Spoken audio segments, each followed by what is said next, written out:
자, 한 2달 정도 남았네요. 2달여 앞으로 다가온 국민의힘 전당대회에서 이제 딱 변수가요.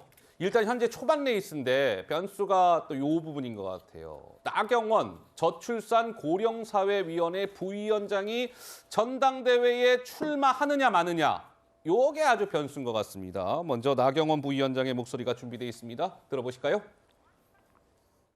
윤심은 없다. 정치 개입을 안 하겠다라는 말씀 분명히 하셨거든요. 예. 너무 윤심파리가 좀 횡행했죠. 김장연대니 관저 만찬이니 이런 여러 가지 이야기들이 있었는데요. 예. 윤심을 존중해야 되는 건 맞습니다. 그런데 그거는 윤 대통령 정부 성공을 뒷받침하는 그런 윤심이죠. 대통령께서 누구 당대표 시키고 싶다 이런 걸로 가서는 안 된다고 생각을 하고요.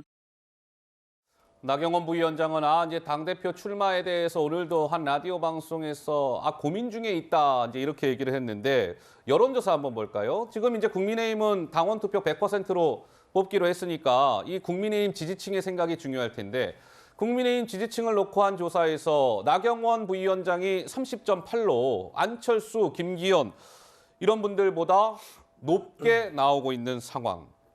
그런데 참 이게 딜레마라고 해야 될지는 모르겠는데 이런 얘기가 나온답니다. 국민의힘의 한 중진 의원은 이 당내에서 말이에요. 윤심이 어디에 있는지 관심이 큰데 용산에서는 나경원이 1순위가 아니다. 이런 말이 많은데 당심은 나경원 아까 봤잖아요. 아까 30점 얼마였어요? 30.8. 당심은 나경원이라고 나오니 이게 교통정리가 어떻게 될지 궁금하다.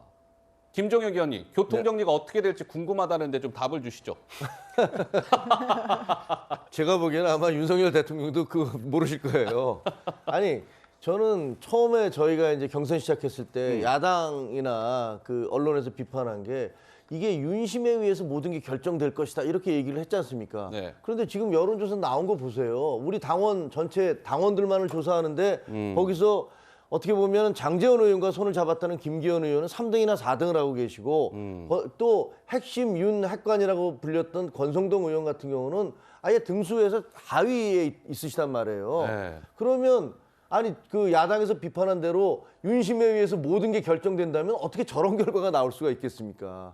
지금 현재 당원들이 여론조사, 당원들을 상대로 한 네. 지지자를 상대로 한 여론조사인데 그래서 제가 보기에는 이 선거라는 것은 굉장히 역동적이기 때문에 지금 나경원 의원이 지금 1등을 하고 계시지만 또 중간에 어떤 분이 후보로 나올지도 잘 모르잖아요. 예. 과거에도 이준석 대표도 중간에 끼어들어서 돌풍을 일으켰던 적이 있기 때문에 사실은 지금 저것도 어떻게 진행될지는 잘 모르고 그리고 야당에서 비판하는 대로 이 전대가 윤심에 의해서 당심이 결정되고 민심으로 가는 그런 것이 아니라 민심에 의해서 당심이 결정되고 그러면 대통령께서도 거기에 따라서 우리가 총선에서 이겨야 되기 때문에 그 후보를 선택하게 될 것이다. 이렇게 생각을 합니다. 근데 이게요, 이제 전당대회가 조금씩 이제 레이스가 시작되고 있는 것 같아요. 이 김기현 의원하고 나경원 이제 부위원장인데 보세요. 김기현 의원은 이미 이제 처음으로 전당대회 출사표를 던진 인물 아니겠습니까?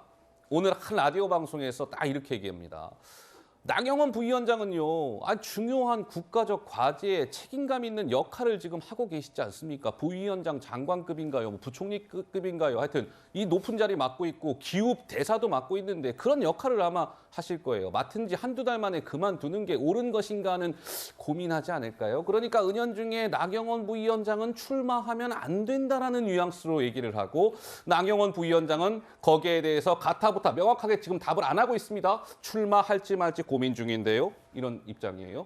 복경 위원장은 어떻게 보시는지요? 나경원 부위원장이 출마하고 싶어 하는 모습이 보입니다. 그런데 눈치를 좀 보는 거죠. 대통령 눈치도 봐야 되고. 왜냐하면 이번 당대표뿐만 아니라 그 다음 또 정치 일정이 있는데 무리하게 출마했다가 혹시 윤심과의 충돌이라든지 이런 것들이 더 큰 부작용이 날 수도 있겠다라는 우려를 좀 하는 것처럼 보이고 김기현 의원 같은 경우에는 나경원 의원이 드롭하면 포기하면 내가 좀 커지는 거 아니냐. 유리해지는 거 아니냐. 이런 기대를 좀 하고 있는 것 같고. 근데 저는 이걸 보면서 안철수 의원이 좀 안 됐다라는 생각을 좀 해봅니다. 후보 단일화까지 해가면서 어찌 보면 0.73%면 어찌 보면 1등인데 행정에서도 기회를 갖지 못하고 또 당을 운영하는 데 있어서도 현재 이 지지로 보면 굉장히 좀 부족해 보이는데 그렇군요. 안철수 의원의 앞으로 향후 진로가 어떻게 될까라는 생각도 해봤고 네. 또 하나 마지막으로 민심과 당심이 떨어져 있으면 안 되는데 이번에는 당심 위주로 결정한 거잖아요. 민심 30% 걷어내고 당심 당원 투표 100%로 100%. 갖고 예. 결국은 이게 이제 오다 때리기로 나중에 될 것 같은데 한 2월 중순쯤이면 알겠죠. 네. 어디로 갈지. 알겠습니다. 그래서 지금 김준혁 의원님 말씀하신 것처럼 민심과 당심의 간극을 최소화시키는 이런 결정을 잘 내려주셔서 좋은 여당 지도부 구성되길 바랍니다. 예, 아유 뭐 훈훈합니다. 예.